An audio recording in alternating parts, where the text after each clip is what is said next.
আচ্ছা মামা বান্ডিলটা পরো তো দেখি তোমাকে কেমন লাগে। এই যে দেখ কেমন লাগতেছে। ও মামা অস্থির অস্থির অনেক সুন্দর লাগতেছে তোমাকে। হ্যাঁ বান্ডিলটা তো অনেক সুন্দর, তো সুন্দর লাগবো না? মামা এই বান্ডিলটা আমাকে বের করে দিবা। বান্ডিলটা কি তোর পছন্দ হয়েছে? হ্যাঁ মামা অনেক, আমাকে বান্ডিলটা বের করে দিবা। হ্যাঁ বের করে দিব, ঠিক আছে, কিন্তু একটা শর্ত আছে। কি সত্য মামা কও। আমার একটা সুন্দর দেখে গান গিয়ে শোনা, তাহলে আমি তোর বান্ডিলটা বের করে দিমু। গান গাইতে হইবে এটা তো কোনো ব্যাপারই না মামা। আমি আমার গার্লফ্রেন্ডে কত গান শোনাইছি, আমার অভ্যাস আছে। মানে তোর গার্লফ্রেন্ড আছে? হ্যাঁ মামা আছিল তো, এখন আর নাই। কেন, কই গেছে? আমি খালি আর ডায়মন্ড চাই যে খামার লাগে ব্যাকআপ করে দিছি।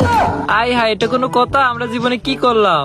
আর তুই একটা ছেলে মানুষ, তুই গার্লফ্রেন্ডের থেকে ডায়মন্ড চাস, তো শরম করে না? তাইলে কি হচ্ছে, আমি তো এর জন্য গার্লফ্রেন্ড বানাইছি।